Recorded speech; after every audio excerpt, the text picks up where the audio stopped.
On va écouter ce qui se passe en direct, la Marseillaise. Hein?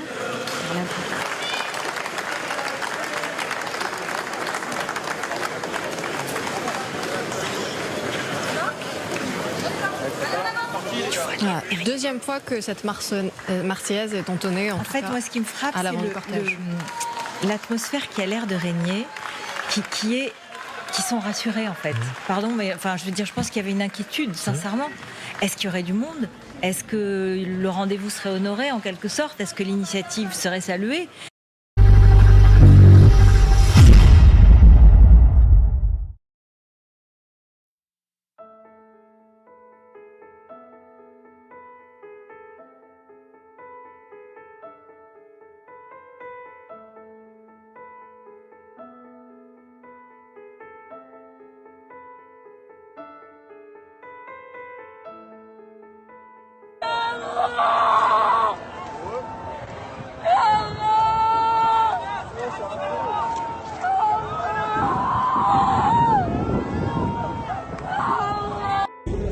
الحمد لله رب العالمين. الحمد لله الدنيا يا عمي. الحمد لله. ايش شفت الدنيا يا عمي؟ ايش شفت الدمار والحروب.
On peut avoir le sourire quand même, surtout quand on voit qu'il y a autant de monde, donc c'est génial. Justement, c'est vrai que c'est difficile quand on est dans une manifestation de s'apercevoir, mais là c'est vrai qu'il y a beaucoup de monde. Ça vous rassure? Ouais, c'est très rassurant, franchement. Puis je vois pas que des juifs. Vous n'êtes pas juif, monsieur? Non, pas du tout. Bah voilà, donc c'est parfait. Non, donc c'est très bien. C'est chouette qu'il n'y ait pas que des juifs. Il fallait que ce ne soit pas que la communauté juive qui soit en soutien, mais tous les Français. Mais oui, tous les Français. Enfin,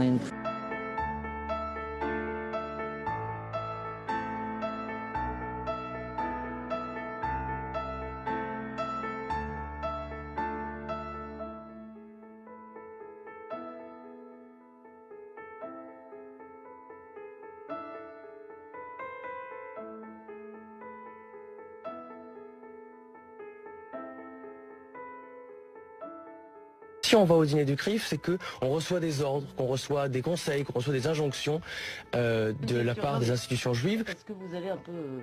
Parce que si vous voulez, les gens ont été vachement choqués à l'ère Kuckerman de voir tous les ministres de la République défiler au dîner du CRIF pour se faire engueuler platement. Moi je me rappelle de Kuckerman disant alors tel jour vous allez faire ça, vous allez convoquer l'ambassadeur d'Iran et lui dire si... Non, si. Donc est-ce que vous allez un peu changer Vous exagérez un tout petit peu. Vous allez les engueuler? Vous exagérez un tout petit peu, non? Je sais, vous le connaissez. Je sais un petit peu les discours qu'il a dit. Hein. Non. Moi je l'ai entendu, Il n'a pas été dire, dire Monsieur le Premier ministre... Ça n'a pas été un peu excessif à un moment donné, cette façon on l'a de vu faire. engueuler, vraiment. On l'a vu engueuler les ministres. Et les ministres acceptaient de se faire engueuler. Elisabeth, Vous savez ce qu'a dit... Alors ce soir, au dîner du CRIF, il y aura Nicolas Sarkozy, il y aura François Hollande. En cette année de présidentielle, c'est un passage obligé ? C'est un passage obligé pour ceux qui pensent qu'ils ont la possibilité d'accéder au pouvoir ou d'être réélus, encore que Nicolas. Le CRIF a une influence sur la politique intérieure française. Merci d'être avec nous. Et Janet Bougrab, bonsoir. Merci d'être avec nous. J'ai avec moi Corinne Lepage, bonsoir. Bonsoir. Mais on a encore beaucoup d'invités. Voilà, Harlem Désir, bonsoir. Bonsoir. Il y a beaucoup de monde ce soir. On imagine pourquoi à 3 mois de la présidentielle. Michel Lemarre qui vient d'arriver ici. Je suis avec Roselyne Bachelot. Bonsoir, Madame la Ministre. L'hymne national d'Israël chanté par des députés de la République, l'image est assez rare. De droite comme de gauche, des parlementaires, des amis d'Israël, pour dire non à la reconnaissance unilatérale d'un État palestinien par Mahmoud Abbas à l'ONU. Mesures de sécurité renforcées, plusieurs centaines de militants pro-État hébreu affluent en fin d'après-midi. Il faut montrer patte blanche. Rien ne doit perturber le meeting de soutien à Israël des parlementaires français. À la tribune, le socialiste Jean-Marie Le Guen l'affirme haut et fort. La France ne transigera pas avec la sécurité d'Israël parce qu'Israël, c'est un miracle. Israël, depuis sa création, ce miracle, disais-je, a étonné le monde. Et ce que nous voulons, c'est rassurer les dirigeants israéliens. Jamais la France ne reconnaîtra de façon unilatérale et sans condition l'État palestinien. C'est justement parce que toute mon histoire, ça a été d'être proche d'Israël. Je voudrais dire que toute ma vie politique, vous le savez, j'ai défendu Israël. Vous avez pu le voir, de nombreuses personnalités, des membres du gouvernement, de l'opposition, François Hollande, à notre Picot, Dominique de Villepin, Corinne Lepage, ils sont tous venus ce soir. Rendez-vous incontournable pour la vie politique française. Bonsoir Xavier Bertrand. J'aurais toujours trouvé un chant d'amour pour Israël et pour ses dirigeants.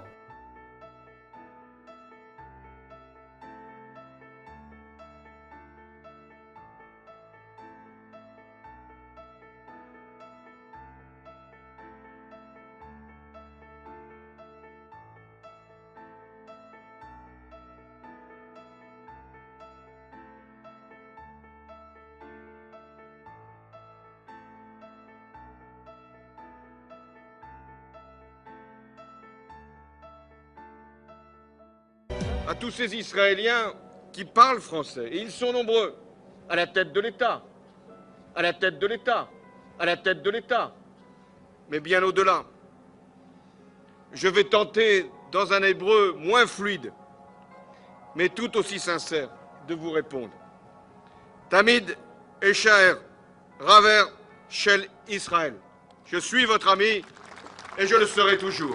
Émile Combes qui a estimé qu'il fallait, il n'y avait pas de place pour la religion. Et comme disait Victor Hugo, l'Église chez elle et l'État chez lui. Par ma femme, je suis lié de manière éternelle à la communauté juive et à Israël. Quand même. Merde, quand même. En 1904, après avoir laïcisé l'éducation, les républicains s'attaquent à l'armée, bastion supposé conservateur au cœur de la République. Le général André, ministre de la guerre et franc-maçon, va organiser un système de fichage des officiers dont l'objectif est d'identifier les militaires anti-républicains ou trop ouvertement catholiques. Aujourd'hui, il y a ceux qui, comme Émile Combes à l'époque, voudraient faire disparaître tout signe religieux de l'espace public. Ils ont le droit de le revendiquer, mais ce qui était une erreur, c'est de penser que c'est déjà interdit. Une loi a été votée en 2010 interdisant le port de la burqa. Parce que, non pas sur le principe de la laïcité, mais pour des raisons de sécurité. Parce que ne pouvant pas interdire la burqa pour des raisons religieuses, parce que la laïcité l'interdit. Les députés auraient ciblé une religion. Donc on a interdit. Je suis depuis toujours, à titre personnel, un ami d'Israël. Macron, qui est secrétaire général adjoint de l'Élysée, aux côtés de Pierre-René Lemas, donc numéro 3 de l'Élysée, qui voit donc à peu près tous les jours François Hollande en le croisant au moins dans son bureau et en faisant des réunions avec lui, eh bien c'est un des plus jeunes, brillants banquiers issus de la banque Rothschild. Sans les Juifs de France, la France ne serait plus la France. Les Juifs de France sont plus que jamais les Français à l'avant-garde de la République et de nos valeurs. De la République. Les Juifs de France, comme le fait aujourd'hui le ministre de l'Intérieur, peuvent porter avec fierté leur kippa. Nous sommes tous des sionistes. Et il faut bien que je cristallise ma haine. Et bon, il se trouve que c'est le Palestinien qui a été à la base la cause du début de la guerre. Ah oui, ah oui. Dis donc, c'est à ce point, vous les détestez à ce point. Je les déteste. Je ne... Oui, je passe mon temps à les maudire. Je voudrais enfin, c'est affreux à dire, mais c'est exactement ce que je ressens. Je voudrais que ce pays soit en ruine. Je voudrais voir la Syrie brûler. Et ses dirigeants aller en enfer. C'est dommage, moi j'adore m'y balader. Oui, moi aussi, mais franchement, écoutez, je ne sais pas si dans peu de temps je risque de crever.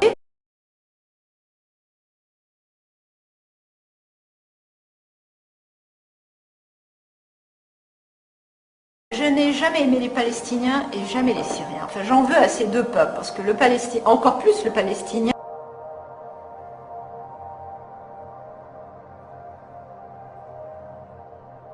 Qu'est-ce que vous voulez dire, Laurent Duvart? Il est sous influence juive? Probablement. Vous le pensez? Je peux le penser. C'est une phrase inadmissible, point. Et il faudra qu'il y ait des Il poursuites. n'y a pas de problème, c'est une phrase inadmissible. Écoutons Manuel Valls. Manuel Valls qui a rappelé que l'antisémitisme était un délit. En agitant la crainte d'une Shoah, en agitant le nationalisme, en agitant la religion, tout cela mène la mentalité israélienne dans une espèce d'exaltation nationaliste qui est raciste et qui crée aujourd'hui un état d'apartheid. Vous dites même l'antisémitisme. D'antisémitisme. Un nouvel antisémitisme. Antisémite. L'antisémitisme. Il est par ailleurs violemment antisémite. Antisémite et négationniste. Nazion. Antisémite. Antisémite et négationniste. C'est un antisémite. L'antisémitisme. Nazion. L'antisémitisme. L'antisémitisme. Antisémite, etc. Raciste. À la haine. Antisémite. Fascisant. Contre l'antisémitisme. Antisémite. L'antisémitisme. Antisémite. Stop ou encore? Encore. Antisémite. Antisémite. Vous dites stop ou encore? Ce sont des ordures antisémites. Israël, c'est intouchable, oui. La liberté finit toujours par l'emporter sur la tyrannie. Voilà, c'est un petit marquis. Voilà. Mais bon, un petit marquis, à part que nous sommes aujourd'hui dans une aristocratie qui a changé, qui est ce que j'appelle une aristocratie sans noblesse, qui au lieu de régner au nom de Dieu et du roi et de la saine morale chrétienne, règne au nom du vol et du mensonge. Voilà, de l'usure et du baratin, comment on dit, du baratin sophistique. Voilà. Et je crois que Bernard Lévy est le stigmate et la preuve de cette domination insupportable et illégitime. Par son omniprésence, son omnipotence, justifiée par rien d'autre que ce que je suis le seul à dire, parce qu'on a beau écrire 7 livres sur lui pour dire que c'est un couillon, que tout le monde a dit que c'était un nul, etc. Il est toujours là, il déclenche des guerres, il s'invite dans les plateaux, etc. Donc on ne peut comprendre sa domination qu'à travers son appartenance à une communauté toute puissante, et par le fait qu'il est un des cadres, à mon avis, de la communauté internationale bien comprise, ce que Jacob Cohen appelle un sayanim. C'est un des cadres de l'organisation de domination sioniste en France sur la France, c'est clair.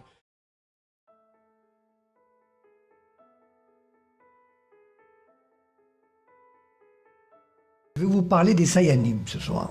Sayanim, 5e colonne au service d'Israël. Bon, les Sayanim, c'est une invention extraordinaire. Parce que, je vais d'abord les définir. Sayan au singulier, Sayanim au pluriel, c'est un mot hébreu qui veut dire celui qui aide. Donc, ce sont des Juifs qui vivent en dehors d'Israël, qui sont recrutés par le Mossad, et qui donne un coup de main au Mossad. Il relève du Mossad. Le Mossad a un département qui s'appelle guerre de propagande. Et ces Sayanim sont à peu près 50 000 dans le monde.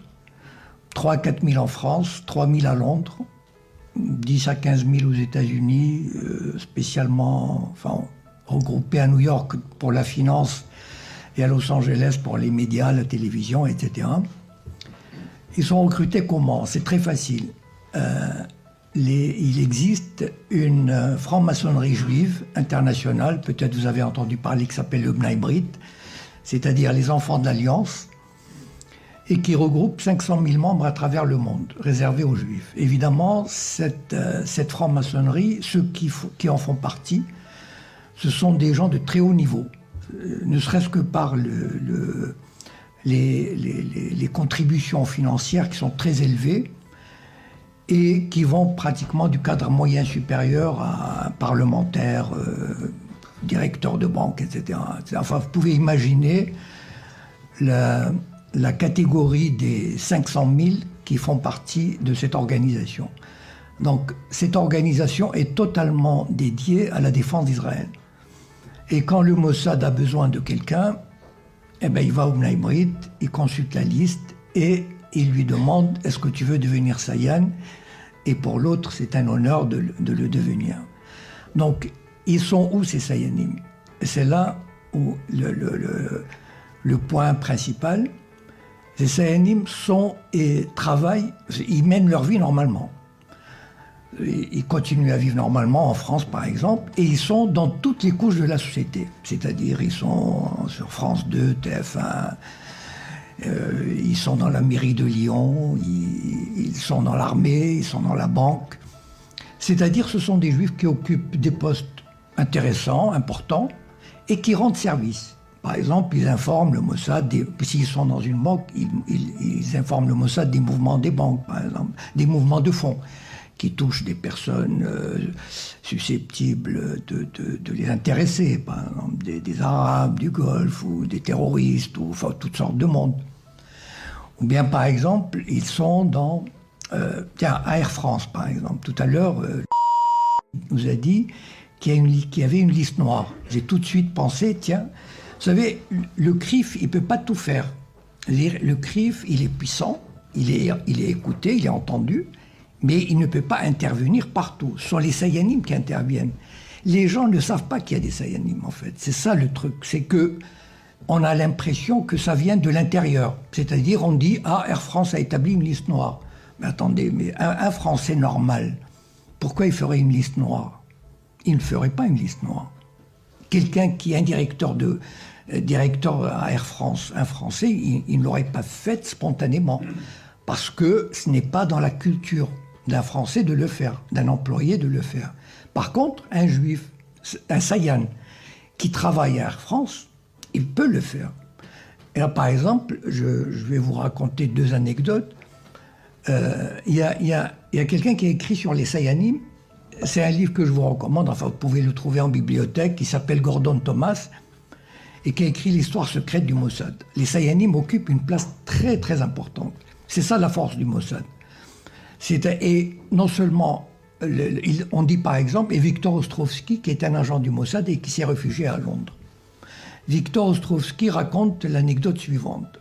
La France et l'Irak avaient signé un accord pour la construction d'une centrale nucléaire en Irak. Et il y a eu quelques dizaines d'Irakiens, de scientifiques, qui étaient venus à Saclay pour se perfectionner. Le Mossad, qui était au courant, il avait envie d'avoir leur dossier. Pour un service secret normal, il se creuse les ménages, il se dit comment je vais obtenir ces dossiers. Est-ce que je vais faire par effraction? Est-ce que je vais essayer d'acheter quelqu'un? En tout cas, ça va lui prendre pas mal de temps. Le Mossad, c'est très facile pour lui. Il a un Sayan à Saclay. Il appelle le Sayan, il lui dit « j'ai besoin des dossiers ». Il apporte les dossiers, il les photocopie, il remet les dossiers. Par exemple, il y a une université Paris 8 qui veut organiser un colloque sur la Palestine. Ben, tiens, comme par hasard, on a des Sayanim au conseil d'administration. Eh bien, les Sayanim font en sorte... On ne dit pas, le CRIF n'a pas besoin d'intervenir. Ce sont les Sayanim eux-mêmes qui prennent l'initiative de dire « oula, c'est une opération politique, on n'a pas à le faire, etc. » Et c'est ça qui fait la force de ces Sayanim. Ça veut dire ils ne négligent aucune structure de la société. Même chez les francs-maçons, ils existent. Bon, pour ceux qui me connaissent, je ne sais pas, qui c'est qui me connaît sur Facebook, par exemple? Il n'y a pas beaucoup. J'ai remarqué que les Lyonnais se méfient beaucoup de Facebook, mais bon, mais ça, c'est une autre histoire. C'est dommage parce que c'est une source d'information très intéressante. Enfin bon. Prenons par exemple vous avez entendu tous parler évidemment de Gilad Shalit. Bon. Imaginons le travail des Sayanim. Vous savez, moi j'observe beaucoup les médias judéo-sionistes. Je les écoute tous les jours, je les suis. Ce qui me permet d'avoir cette vision. En plus, bon, je connais un peu Israël. Je suis allé souvent. Je parle un peu l'hébreu. Je connais plus ou moins l'état d'esprit. Et donc, j'ai raconté l'histoire de Saclay. Et donc, quand Gilad Shalit, un caporal d'une armée d'occupation, a été enlevé par le Hamas, du jour au lendemain, je peux vous dire, enfin, moi j'ai assisté à cette campagne, du jour au lendemain, c'est très simple. Son nom a été matraqué par tous les médias, ce qui fait qu'une semaine après, je pense que personne, même au fin fond de l'Ardèche, personne n'ignorait qu'il y avait un Gilad Shalit, un prisonnier, imaginez, un prisonnier israélien aux mains du Hamas. Bon. Et son père, qui est un petit fonctionnaire, vous savez, c'est comme s'il vivait à Mâcon, l'équivalent en Israël. Un patelin, c'est un petit fonctionnaire. En une semaine, il est devenu une personnalité internationale. C'est-à-dire, il a rencontré Sarkozy, Merkel, Obama, Bush, le secrétaire général de l'ONU, le pape. Mais attendez, imaginez, même un général français, on n'aurait pas fait la même chose pour lui. Un général américain, on n'aurait pas fait ça pour lui. Imaginez un instant un petit fonctionnaire israélien qui devient l'interlocuteur privilégié du gratin mondial. Voilà. Voilà la force des Sayanim. Ça veut dire ces Sayanim qui occupent les places importantes au ministère des Affaires étrangères, dans les ministères, au Parlement, etc. Ils travaillent, eux. Voilà. Ils font en sorte que le père de Gilad Shalit soit reçu. On ne sait pas, c'est pas le CRIF qui fait ça. C'est un travail en sous-main, c'est un travail clandestin, et c'est un travail qui se fait en douce. Voilà. Et la force de l'idéologie sioniste en France et dans les autres pays vient de là. Voilà. Par exemple, les Américains ont fait un film qui s'appelle Exodus en 1961. Je ne sais pas si vous l'avez vu, bon. Il est passé plusieurs fois à la télévision. Ben, vous savez, un film comme ça, juste un film, avec Paul Newman, un très bon film d'ailleurs, mais qui reprend, vous savez, comme on appelle le storytelling. Bon, c'est-à-dire comment on raconte une histoire. Bon, le storytelling sioniste. C'est-à-dire les Juifs qui, pleins d'idéal, sont arrivés dans une terre aride, sont dépeuplés, délaissés par ses habitants et qui sont retroussés les manches, qui ont travaillé 15 heures par jour. Dans un esprit, ils ont tendu la main à leurs frères palestiniens qui l'ont rejeté, qui ont mordu la main qui les a nourris, etc. Enfin bon, c'est un film, enfin moi je trouve fabuleux du point de vue de la propagande. Mais c'est un film qui a formaté une génération entière d'Européens, d'Américains pour Israël, pour le sionisme. Les gens se demandent, mais comment ça se fait que les Français, enfin, pas les jeunes maintenant ça commence à changer, mais ceux qui ont plus de 30, 40 ans, comment ça se fait qu'ils adhèrent au sionisme? Comment ça se fait qu'ils... Vous savez, vous demandez à un Français, enfin un citoyen normal, qui a plus de 40 ans, vous lui dites Israël, et tout de suite, il va vous... Enfin, j'ai fait l'expérience. À moins qu'il ne soit vraiment formé, etc. Il dit, ah, c'est un petit pays qui lutte pour sa survie, pays socialiste, parce qu'il y avait une idéologie socialiste dans les années 40 et 50. Mais tout ça s'est perpétué. On a mis un temps fou à perpétuer toute cette idéologie-là. Et ce que je voulais dire à propos de Gilad Shalit, c'est que dans la semaine qui a suivi l'enlèvement, il y a eu les forces d'occupation sionistes ont enlevé 45 personnalités du Hamas. Des personnalités, c'est-à-dire des ministres, des députés, des conseillers municipaux, des pères de famille. qui n'avaient rien à voir. Je veux dire, on ne les a pas, tout à l'heure, parlé de détention administrative. C'est ça la détention administrative, c'est-à-dire la police vient frapper à votre porte, elle vous détient, voilà. Elle émet un avis de détention administrative pour 6 mois, sans procès, sans avocat, sans visite, sans rien, voilà, on détient.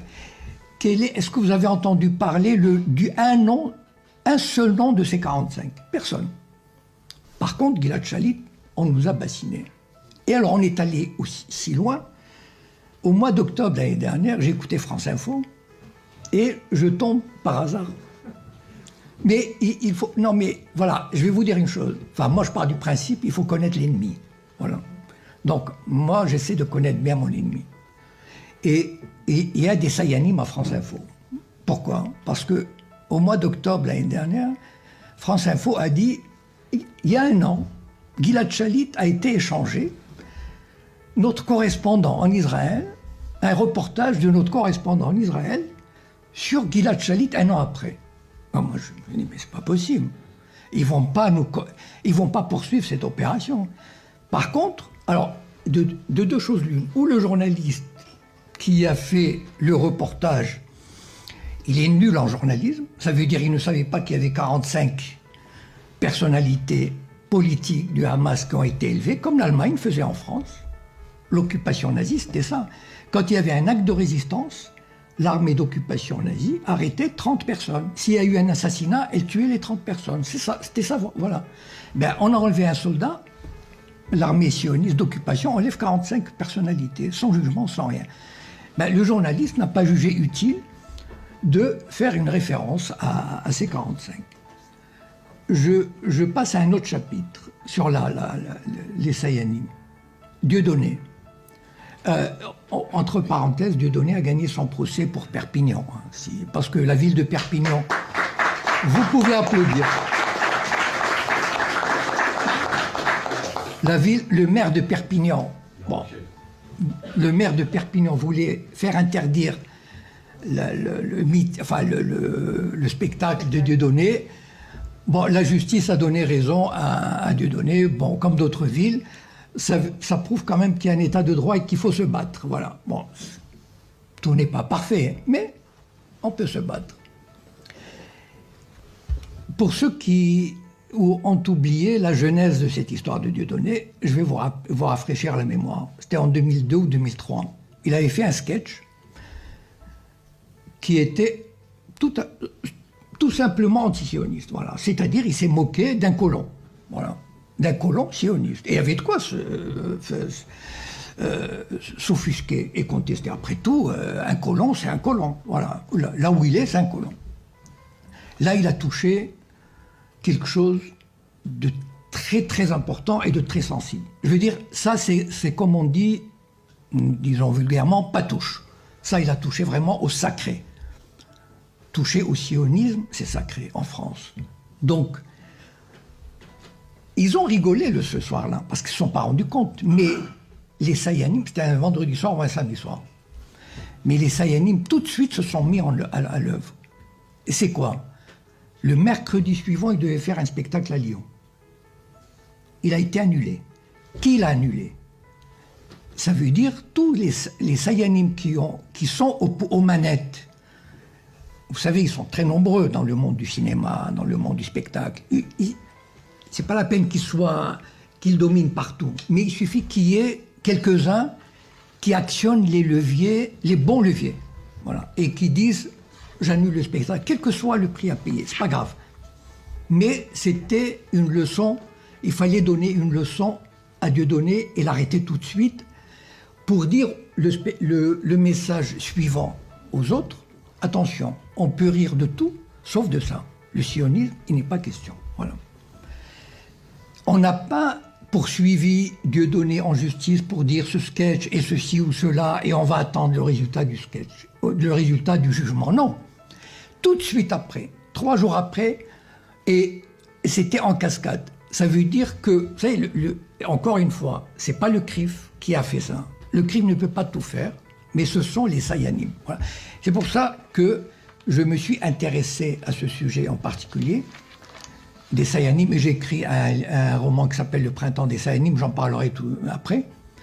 c'est parce que c'est un domaine absolument inconnu. Avant que j'en parle, personne n'a jamais parlé des Sayanim. Le mot même était inconnu, le mot était peut-être tabou, je ne sais pas. En tout cas, on ne l'a jamais utilisé. Alors, il y a une suite à l'affaire Dieudonné, c'est-à-dire que les gens ne connaissent pas véritablement... Enfin, dont les gens ne connaissent pas les tenants et les aboutissants. Et c'est là où comme observateur des médias, j'ai découvert un truc intéressant. L'UEJF, c'est-à-dire l'Union des étudiants juifs de France, et sa filiale SOS Racisme, vous savez bien que SOS Racisme a été créé par des sionistes, par des juifs sionistes. Bon, ça, si vous ne savez pas... Bon. Donc, et c'est le relais de l'UEJF. Enfin, vous savez que quand le président de l'UEJF démissionne, enfin, descend de sa présidence au bout de 2 ans, il devient ipso facto vice-président de SOS Racisme. Bon, et puis de toute façon, enfin, SOS Racisme n'a jamais critiqué l'occupation, ni la colonisation, enfin, etc. Et donc, les deux, main dans la main, ils ont créé ce qu'on appelle Rire contre le racisme. Peut-être que vous avez vu ça ça passe sur France 2, une fois par an, au mois d'octobre à peu près, je crois. Et c'est exactement la réponse.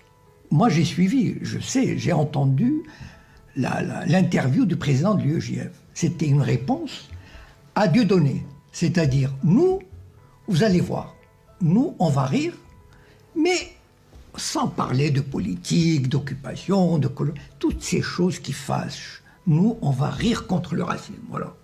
Donc, on va inviter des beurs qui connaissent la règle du jeu, par exemple, enfin bon, les collabeurs, comme on les appelle. Donc, ils viennent, on leur dit, voilà, on loue le Zénith. Évidemment, ils ont des moyens. Vous savez, ces gens-là, ils frappent à, comment dire, de la Noé, ils donnent 50 000 euros, enfin 100 000 euros, l'Europe 100 000 euros, etc. Donc c'est pas un problème. Donc ils louent le Zénith, ils vont voir les Sayanim de France 2, ils leur disent on veut passer en prime time. Mais évidemment, bien sûr, donc ils passent en prime time. Et donc les gens ne savent pas ce qu'il y a derrière Rire contre le racisme. C'est ça le problème. Les gens se disent ah tiens, il y a une émission gratuite où on va voir des rigolos qui vont nous faire rire contre le racisme. Et ils rigolent. Bon. Mais le problème, c'est pas ça. Le problème, c'est qu'on rigole, mais sans... les gens qu'on invite, ils savent très bien qu'il y a des lignes rouges. Attention, hein? Sionisme, non. L'occupation, jamais. Donc, pas une... Ah, vous pouvez taper sur les blacks, etc. Bon, ça, les Arabes, etc. Bon, ça, il n'y a pas de problème. Mais... Et ils connaissent les règles du jeu, elles sont tacites, il n'y a pas de problème, il n'y a pas de souci. Et on va faire, et voilà comment on poursuit comment dire, c'est presque une démobilisation des esprits concernant la question israélienne. Il y a d'autres... à un moment donné, vous avez entendu parler de la loi Guesso, Fabius Guesso. Entre parenthèses, j'ai participé à un documentaire qui s'appelle Memba sur la mémoire, par la boîte de production Clap 36 avec Béatrice Pignette. Voilà, je ne sais pas si... Je vous invite à aller sur Clap 36. Le documentaire est visible, enfin, sans problème. Donc... Alors, c'est quoi la loi Guesso? C'est que la première intifada a donné des sueurs froides aux sionistes. C'est que pour la première fois, ils passaient pour des occupants. Parce que vous êtes, enfin la plupart de vous, vous êtes jeunes et vous n'avez pas connu la période de 1967-1980. C'était extraordinaire. Tout le monde disait mais c'est pas une occupation, ça. Enfin, je veux dire, c'est quasiment des coopérants. Et c'est vrai que les Palestiniens des territoires étaient tellement tétanisés, avaient reçu un tel coup sur la tête, qu'ils étaient complètement, mais dans les vapes. Je me souviens de cette époque, comme j'ai de la famille en Israël, ils me racontaient, ils allaient faire le marché à Ramallah, ils allaient dans les restaurants au bord de mer à Gaza, etc. Et ça leur paraissait absolument naturel. Ils n'allaient même pas avec une mitraillette, enfin, ben, ils portaient peut-être une mitraillette, mais disons, ils allaient les mains dans les poches. C'était, et les journalistes, évidemment, les journalistes qui étaient payés pour aussi, hein, c'est pas les journalistes du Monde, de Libération n'existaient pas encore, mais enfin, il allait, et du Figaro, etc. Moi, je me souviens de cette époque où on disait, ah, c'est pas une occupation, c'est pas possible. Donc, dans l'esprit des gens, Israël était là, mais comme par hasard, voilà. Et les Sayanim ont fait en sorte, et il faut jamais perdre de vue, voilà, qu'il y a des Sayanim sur France 2, TF1, iTélé, etc. Il ne faut pas qu'il y en ait beaucoup, c'est pas la peine qu'il y en ait beaucoup. Il suffit qu'il y ait 2, 3, 4, bien, là où il faut, pour donner l'impulsion, voilà. C'est-à-dire, voilà, un comité de rédaction, on dit, ah, on va parler, oui, c'est une occupation pas terrible, ah, tu nous fais un papier là-dessus, oui, bien sûr, bon, voilà. Et puis on fait un papier, et puis les citoyens, ils voient, ils se disent, ah, bon, ben, c'est vrai qu'Israël n'est pas un occupant comme l'Allemand, enfin, je veux dire, la comparaison est ahurissante. Et puis arrive l'intifada, et là, tout à coup, on voit, mais c'est pas possible. Les Israéliens commencent, il y a une vraie occupation, il y a une révolte, on brise les os, enfin je ne sais pas si des gens ont vu des vidéos, mais c'est insoutenable. Yitzhak Rabin, celui qui passait pour l'homme de paix, enfin si vous me posez une question, après je vous répondrai là-dessus, qui passait pour un homme de paix, et Shimon Peres qui était son ministre de la Défense, qui passe pour un homme de paix aussi, le monde marche sur la tête. Et donc, il a donné instruction aux soldats de briser les os au sens propre, hein, des jeunes. Et si vous voyez des vidéos, c'est insoutenable. Les gamins de 10 ans, on prenait des grosses pierres, on leur brisait l'épaule, on leur brisait les tibias. Enfin, c'est terrible. Et ça, c'est 3-4 ans. Et là, il y a eu un mouvement, enfin, c'était vraiment l'affolement, c'est-à-dire. Et à ce moment-là, il fallait rétablir, il y avait des campagnes. Et en 1990, on a saisi l'occasion de redonner une espèce de virginité politique à l'État d'Israël. Par la loi Fabius-Guessot, ça veut dire qui interdit toute remise en question de la Shoah. Pourquoi en 1990 ? Après tout, la Shoah, il avait déjà, enfin je sais pas, c'était fini depuis 1945. 35 ans après, on s'est dit, ah tiens, comment il y a des gens qui critiquent, d'ailleurs aujourd'hui c'est patent, hein, on essaye d'implanter dans la tête des gens que l'antisionisme finalement c'est de l'antisémitisme quand même, voilà. Donc, et donc à ce moment-là, on a établi cette loi qui fait que toute remise en question, toute discussion sur la Shoah, toute recherche historique sur la Shoah qui ne correspondrait pas à la doxa officielle, ça veut dire la doctrine officielle, est punissable par la loi. Bon. Et là, il y a eu toute une, comment dire, oui, comme une industrie. Vous savez, Norman Finkelstein, je vous invite à le lire, qui parle de l'industrie de la Shoah, c'est extraordinaire. Donc, comment on va utiliser cette loi pour aussi briser toute contestation et redonner une légitimité à Israël? Et là, je voudrais vous dire, vous connaissez Jacques Lanzmann, enfin, vous avez entendu parler peut-être, ben, j'espère, même si, enfin, c'est peut-être pas en bien, mais c'est pas grave. Enfin, en tout cas, Jacques Lanzmann, et vous connaissez la revue Les Temps modernes. Les Temps modernes a été fondée en 1946 ou 1947 par Jean-Paul Sartre et Simone de Beauvoir, bon, qui était, comment dire, l'avant-garde de tout ce qui se faisait en termes de progressisme politique, idéologique, culturel. Les Temps modernes, c'était la Bible des progressistes, des révolutionnaires dans les années 60 et 70. Il se trouve que les Temps modernes, à la mort de Sartre et de Simone de Beauvoir, qui est devenu président? Jacques Lanzmann. il a transformé les temps modernes. Moi, j'ai lu, c'est incroyable. C'est devenu un torchon sioniste. Enfin, un torchon culturellement supérieur, mais un torchon sioniste. Donc voilà un Sayan qui fait bien son boulot. Il ne faut pas oublier quand même que les temps modernes, il est lu peut-être par 5 à 10 000 personnes, d'un certain niveau, très élevé. Voilà comment un Sayan bien placé arrive à faire bien son boulot au service d'Israël. Ceci dit, Jacques Lanzmann a fait le film Shoah, dont le DVD est obligatoirement distribué aux collégiens. Voilà, il faut qu'ils se gavent de Shoah. Il faut que les collégiens comprennent que c'est terrible ce que les Israéliens ont vécu. Vous savez, ils ont souffert terriblement. Donc il faut avoir un peu de pitié. Hein. Donc il faut emmener des imams à Auschwitz. Il faut construire. On a obligé la Pologne à dépenser 20 millions de dollars pour rénover.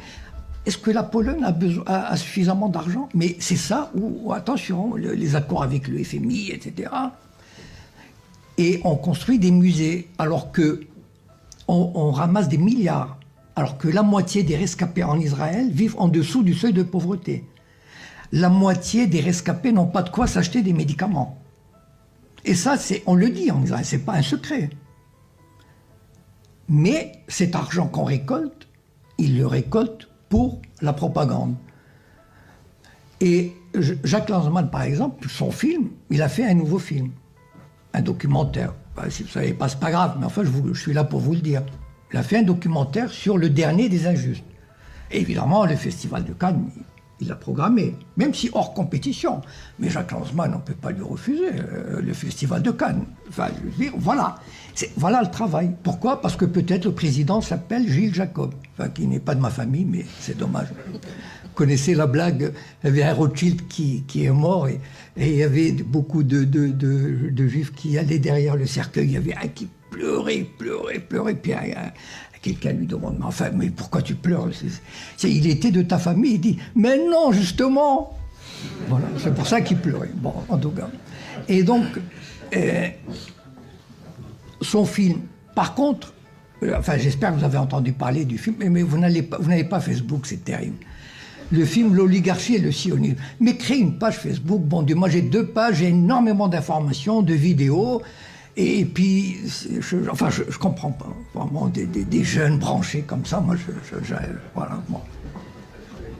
Et donc, L'oligarchie et le sionisme est un documentaire qui a été fait par Béatrice Pignède, dans lequel je participe avec Alain Soral, Thierry Messang, Gilad Atzmon, etc., où on essaye de montrer, bon, chacun à sa manière, chacun apporte sa contribution, sur les liens entre l'oligarchie mondiale et le sionisme. Comment le sionisme est une idéologie qui sert l'oligarchie, etc. Bon, d'accord.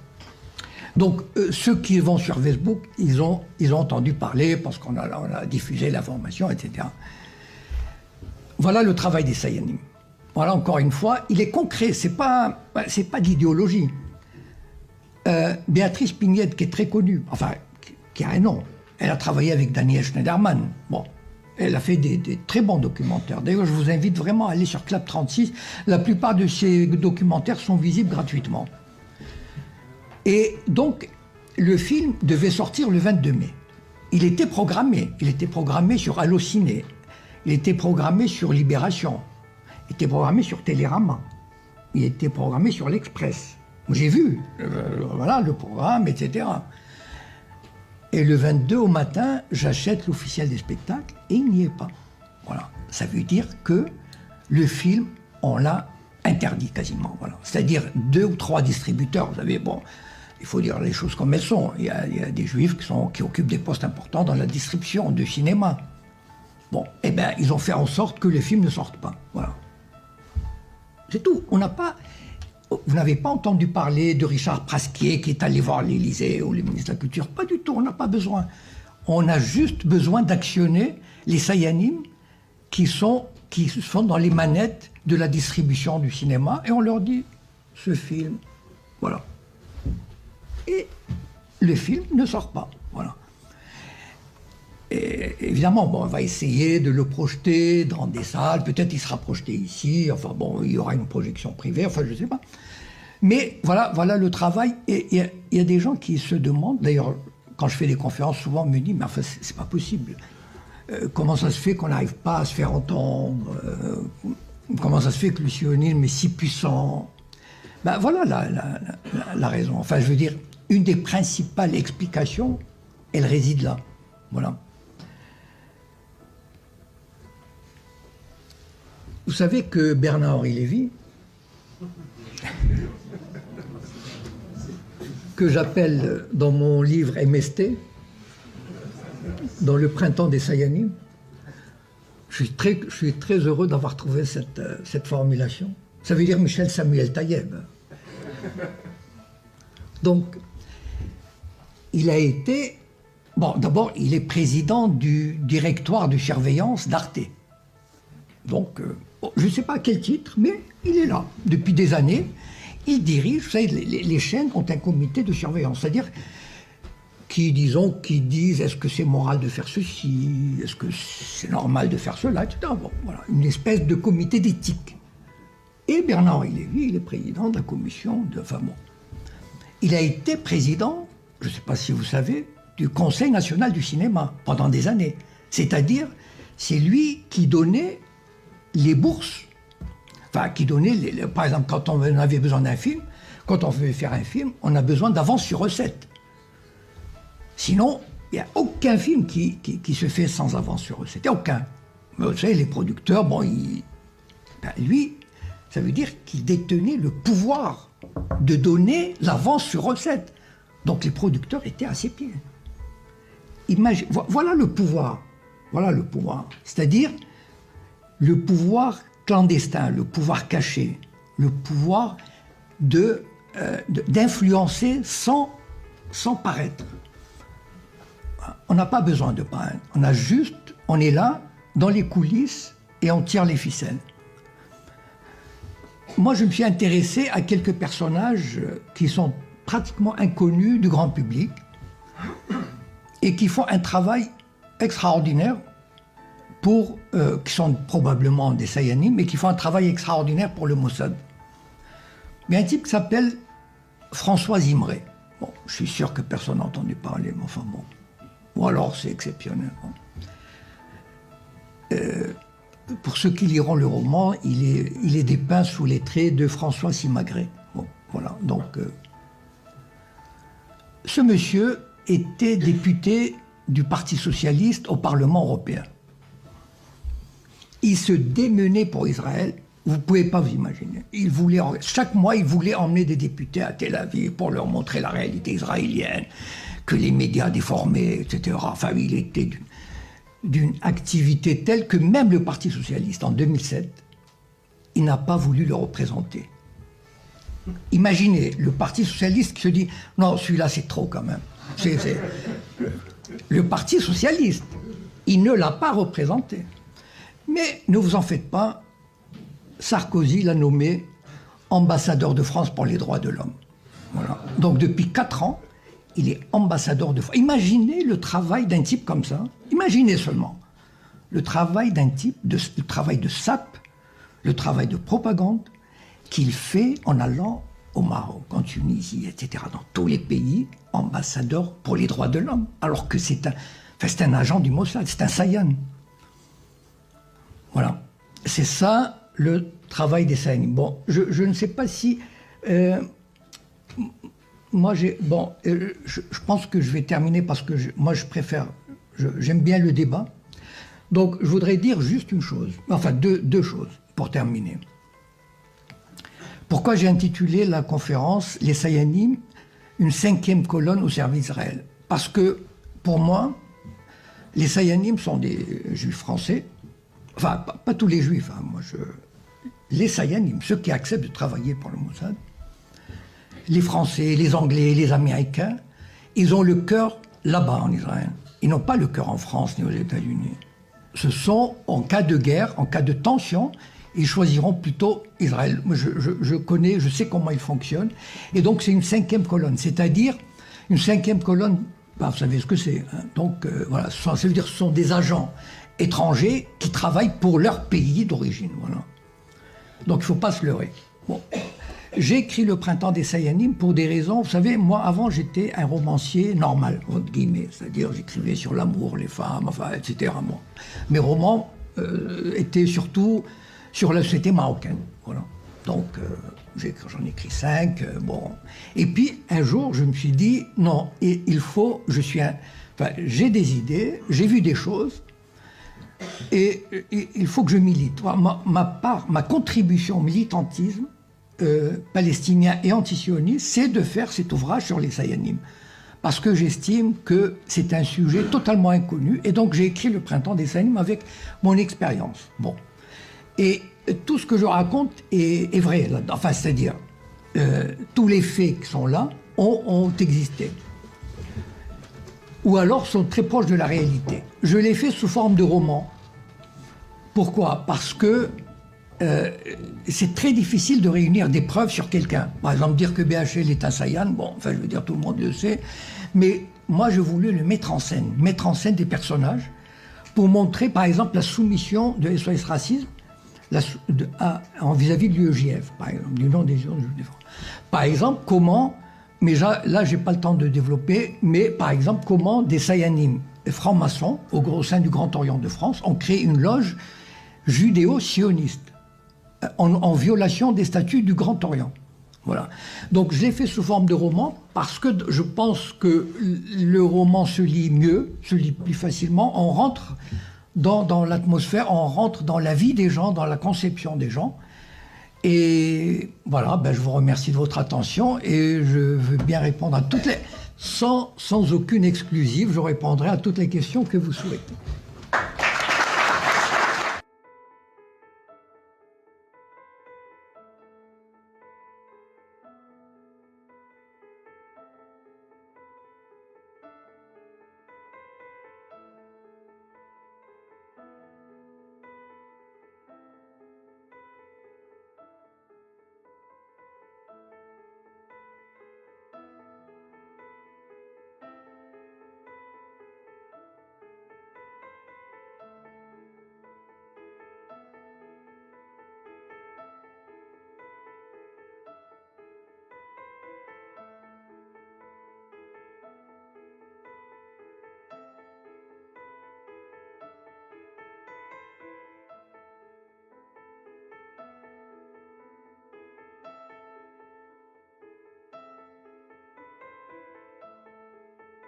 La France, c'est vraiment une colonie d'Israël, les gars. Si tu prends ta famille et que tu décides d'aller vivre en Israël, tu peux toujours prétendre aux prestations sociales.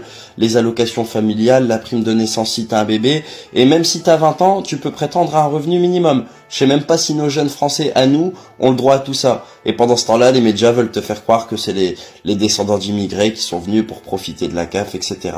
Mais les médias, on sait tous à qui ils appartiennent aujourd'hui. Ils sont là pour délivrer tous le même message. Un message de sioniste, bien méchant envers l'islam et les musulmans. Tu vois, c'est ça leur maître mot à eux. Il faut pas l'oublier, les gars. L'ambassade de France en Israël annonce qu'elle va verser des prestations sociales aux Français en difficulté. Non, je suis désolé, et c'est pas parce que c'est Israël, ça serait Pétaouchnok, c'est la même chose. On ne va pas commencer à verser des prestations sociales à des gens qui ne vivent pas sur le territoire. Si tu t'expatries et que ça va pas, tu rentres, et en rentrant, tu auras le droit aux aides sociales. Mais on va pas commencer à verser de l'argent à l'étranger, hein. On va pas s'en sortir sinon. Quand on voit que les retraités en France, à cause de l'inflation, ils crèvent, hein, et que les étudiants font la queue au resto du cœur, on va pas commencer à verser des prestations sociales à des Français qui sont expatriés. Désolé, c'est pas possible. C'est une honte, et c'est d'ailleurs illégal. Donc je comprends pas cette décision, elle est pas acceptable. Quand on voit que dans les dom-toms, il n'y a même pas d'eau potable qui sort du robinet, hein, à un moment, mais l'argent là où il y a des besoins sur le territoire. Mais là, c'est pas possible d'envoyer de l'argent dans des pays avec des francophones qui vivent ailleurs, non, des Français qui vivent ailleurs. Non, c'est pas possible et c'est pas du tout acceptable. Cette situation est étonnante.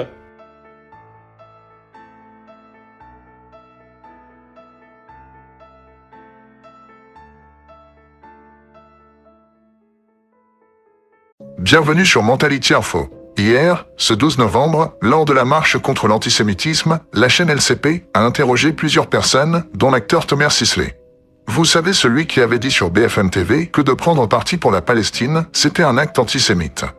Aujourd'hui, se planquer derrière une envie de défendre les Palestiniens et descendre dans les rues pour manifester. Venez, on appelle ça comme ça doit être appelé. C'est de l'antisémitisme. Bref, écoutons ce court extrait. La journaliste lui demande si pour lui, c'était important d'être présent à cette manifestation. Pour vous, c'était important d'être là aujourd'hui, Thomas Sisley? Bien sûr, il répond que oui, c'est même primordial pour lui. Ouais, primordial. La journaliste lui parle alors de la foule présente et lui demande qu'est-ce qu'il en pense. Il répond qu'il se dit qu'en voyant cela, qu'il y a de l'espoir, et que c'est un pays avec de grandes valeurs et qu'il a l'impression que la majorité des personnes partagent ces valeurs. J'ai la sensation que la grande majorité de la population partage ces valeurs-là et s'ils sont là dans la rue aujourd'hui. Et selon lui, si ces personnes sont là, c'est qu'elles sont prêtes à défendre ces valeurs et à se battre pour. C'est qu'ils sont prêts à les défendre, ces valeurs, et à se battre pour, donc voilà. Puis arrive cette séquence qui commence à faire le tour des réseaux. Sans citer de nom, toutes les personnes qui viennent, je suis content. Il a fait ce gros lapsus. Moi, je suis content si quelqu'un se dit « je veux faire partie de ce cortège, je veux faire partie de cette manipulation, mon Dieu !» Qu'il s'est empressé de corriger, bien sûr. Waouh, de cette manifestation.